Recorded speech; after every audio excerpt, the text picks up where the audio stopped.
ଯେଉଁମାନେ ନିଜ ସନ୍ତାନ ପାଇଁ ସର୍ବସ୍ୱ ତ୍ୟାଗ କରିଥାନ୍ତି ସେଇମାନେ ହେଉଛନ୍ତି ବାପା ଓ ମା। ଆଜ୍ଞା ଏ ଦୁନିଆରେ ଆପଣ ଯାହା ସହ ମିଶୁଛନ୍ତି ମିଶନ୍ତୁ, ସେମାନଙ୍କ ପାଖରେ କିଛି ନା କିଛି ସ୍ୱାର୍ଥ ରହିଥିବ ହିଁ ରହିଥିବ, କିନ୍ତୁ ବାପା ମା ଯେତେବେଳେ ସବୁ କିଛି ତ୍ୟାଗ କରିଦିଅନ୍ତି ସେମାନଙ୍କର ଗୋଟିଏ ପରସେଣ୍ଟ ବି ଗୋଟେ କୌଣସି ମାତ୍ରାରେ ବି ସେମାନଙ୍କର ସ୍ୱାର୍ଥ ନଥାଏ।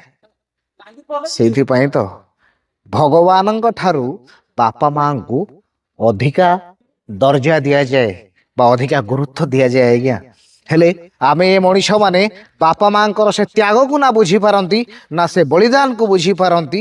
ଆମେ କିଛି ବୁଝିପାରନ୍ତିନି, କେବଳ ଆମ ନିଜ ସ୍ୱାର୍ଥ ପାଇଁ ଆମେ ବାପା ମାଙ୍କୁ ଅଲଗା କରି ଆମେ ଅନ୍ୟତ୍ର ରୁହନ୍ତି।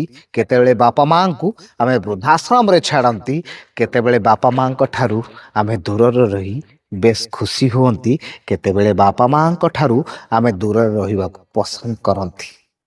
ଏଇ ତ ଜୀବନର କଥା।